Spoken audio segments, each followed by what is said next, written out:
Hey team, there's a high chance you've heard of modern Stoicism. You may even read some Ryan Holiday books, listened to some podcasts, maybe even the Daily Stoic podcasts. But despite that knowledge, do you really know how to apply it to your everyday life? Well, I've created a 10-step process that gives you clear direction on how to apply Stoicism to everything you do. And I'm about to give you all the secrets throughout the rest of this video. So stay tuned to the end because the last step is probably the most important.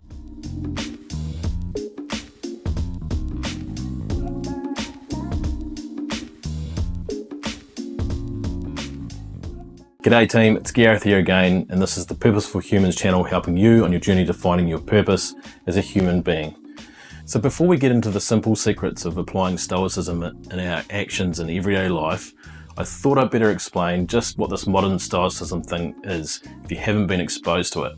It's a trending phenomena that's kind of appeared over the last 10 to 12 years, but Stoicism has been around forever. Modern Stoicism is today's application of the concepts, philosophies and the learnings of the ancient Stoics, Marcus Aurelius, Plato, Zeno, Seneca, Cleanthes, all the rest. I believe Stoicism has had a renaissance probably in the last 10 to 12 years as the world has moved further and further away from finding life's direction and virtues and wisdom and religion and searching for more clear direction in a more secular philosophical space. The core to the idea of Stoicism is that living with clear virtues leads to inner happiness, and that our perception of external events as bad or troublesome is what really causes us unhappiness. It's the perception of being hard done by, not the event that's making you feel bad, right? And if you can reorient your perception, you'll find happiness and the silver lining in every tragedy and every issue. If you want to understand the keys to turning failure into success, then check out my last video. There should be a link up here, or there'll be a link in the description below. The ancient Stoics' lessons have stood the test of time, and in today's world are incredibly beneficial. For instance, the Stoics would say that you can't control external events, but you can control your response. So if you choose to be bitter, resentful, and pissed off, well, that's on you.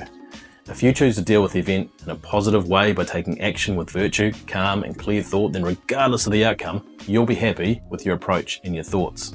In a world where social media, TikTok, and all of that's just craving your attention to make you upset about what this person said or what that person did, withdrawing from that cesspit of anxiety and refocusing on your own actions and virtues will help provide contentment in a world designed to create outrage and hurt feelings.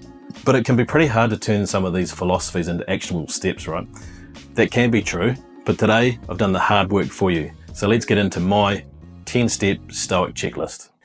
Number 1. The first step is deciding whether whatever is happening you can control or not in the situation. Is the item, issue or opportunity something you can actually do anything about? If not, then don't give a damn about it. Pay it no concern. There's nothing you can do. You can't change the outcome. But if there is something you can do about it, move to step 2. Take action. Identify the best action to take and execute it. But there are some rules to taking action, and they're really important. 3. Make sure you take action while upholding your virtues and principles. Be a good human being about it. Do it with respect, positive thought, and with your belief in justice and wisdom. And how do you do that? Number 4, you lead by example. When you take action, make sure that you behave and treat people the same way that you want to be treated. And lead the opportunity, the team, or the business by example, which means, go to number 5, get rid of the ego. It's not about you. It's about what's right. And if the action is the right thing to do to achieve the right outcome, then you know you need to do something about it. And with that in mind, you need to get to number 6. And remember, no one owes you anything. You're not entitled to anything. And so if no one's going to give you any favors, then you have to be strong, you have to be resilient, and you have to, number 7, exercise your will. Put all of your effort. Do the most you can do. Plan, prepare, execute, review. If no one sees you applying your maximum level effort and willpower, then why would they agree to the project, the initiative, the purchase, the behavior change? Of course, by now you're putting in maximum effort while sticking to your principles and your virtues, and this is when the next chestnut really kicks in. Number 8. The only guarantee when you're striving for an outcome is that something will go wrong. There will be failures, there will be obstacles, there'll be detours, there'll be tragedy. You need to practice resilience.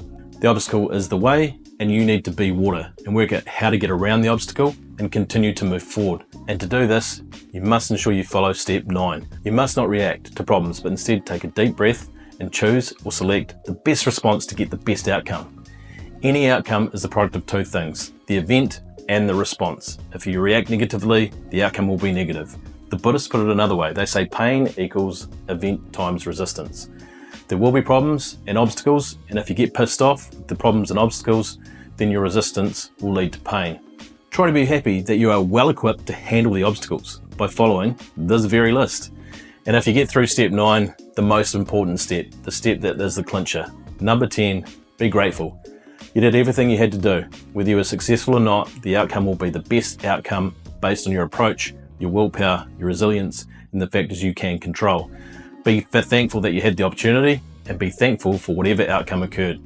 That's how you'll learn and get better. So here's what you're going to do. Go back and rewatch the video. Take a pen and a paper. Write step 1 through 10 down.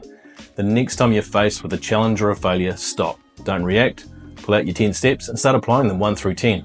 I guarantee you it will make a huge difference, not only to how you feel about the event, but to the outcome. You'll take action with clear intent and purpose, and you'll do it without getting negative and pissed off. And that's the best thing ever. Once you're done, I want you to tell me all about the outcome in the comments below. I promise you, if you do this exercise, you're going to start taking actions like a stoic boss, and you will feel less resentful about events you can't control. Thanks team for watching this latest spot from me, Gareth Mitchell, on the journey to building purposeful humans. Remember, every challenge is a chance to learn, every failure is a unique step to success. We want the channel to be a community-driven channel with conversations and ideas, so please comment, please subscribe, hit the notification button, give it a thumbs up. Now get on with it and enjoy the journey.